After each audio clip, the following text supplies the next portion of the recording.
رسول خدا نے فرمایا وہ مسلمان نہیں ہے۔ اوف توبہ۔ اب مجھے حافظ صاحب کی بات جو ہے نا وہ بڑی اچھی لگی، انہوں نے کہا کہ ہمارے جو حافظ صاحب ہیں عاصم صاحب، وہ جب بھی کسی کانفرنس میں جاتے ہیں تو جو دلیل ہے نا قرآن کی آیت سے دیتے ہیں، تو بڑی صحت مند بات نکلی نا، ایک فوجی سے زیادہ ایک عالم کی بات نکلی۔ مجھے بتائیے کہ اگر اختلاف ہم اتنا صحت مند سمجھتے ہیں تو اس اختلاف کے جو پھل کھانے تھے ہم نے، وہ میں نے اور آپ نے کیوں نہیں کھائے ابھی تک؟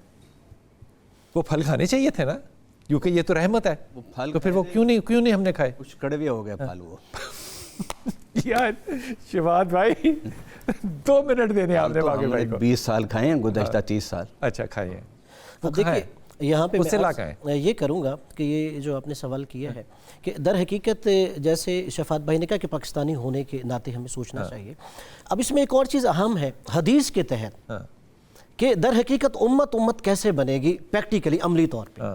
رسول خدا نے فرمایا من اصبح لا یہتم بامور المسلمین فلیس بمسلم، جو اس حالت میں صبح کر رہا ہے وہ مسلمانوں کے امور کا اہتمام ہی نہیں کر رہا، اس کا مطلب وہ مسلمان نہیں ہے۔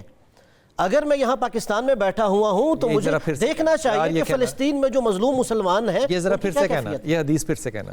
رسول خدا صلی اللہ علیہ وآلہ وسلم نے فرمایا من اصبح لا یہتم بامور المسلمین فلیس بمسلم، کہ جو اس حالت میں صبح کر رہا ہے وہ مسلمانوں کے امور کا اہتمام نہیں کر رہا، وہ مسلمان نہیں ہے۔ اسی امت کہتے ہیں رسول خدا جو بنانا چاہتے تھے، یعنی اگر مشرق میں بیٹھا ہوا ہوں تو مغرب میں بھی اگر کوئی مسلمان موجود ہے، وہ کانٹے والی حدیث ہم سناتے ہیں نا بار بار کہ تکلیف ہوتی ہے، ہاں جی تکلیف ہوتی ہے تو سارے بدن کو وہ درد محسوس ہوتا ہے۔ پھر دوسری حدیث رسول خدا صلی اللہ علیہ وآلہ وسلم نے ارشاد فرمائی، اس سے بھی پتہ چلتا ہے کہ امت کیسے بنتی ہے اور مسلمان کیا ہوتا ہے۔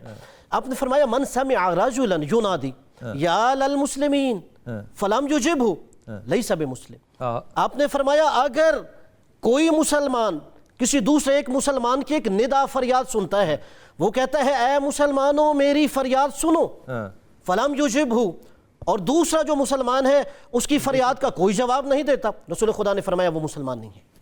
اوف توبہ۔ ایک مسلمان کو کہیں بھی دوسرا مسلمان اگر بلا رہا ہے، فریاد کر رہا ہے، پکار رہا ہے، یہ مسلمان کی ذمہ داری ہے، کسی بنیاد پہ انکار نہیں کر سکتا، کسی بنیاد پر انکار نہیں کر سکتا۔ رسول خدا کی حدیث ہے، گویا آپ نے کہا فلیس بمسلم، کیا مطلب؟ یعنی جو اسلام سے اصل اس کا رشتہ ہے، جو تعلق ہے، جو پہلے بھی میں نے حدیث ارشاد فرمائی کہ جب تک آپس میں محبت ہے اس وقت تک خیر و بھلائی رہے گی۔ اب اگر کوئی اس کی فریاد نہیں سنتا، اس کا مطلب یہ ہے اس کے لیے اس کے دل میں محبت نہیں۔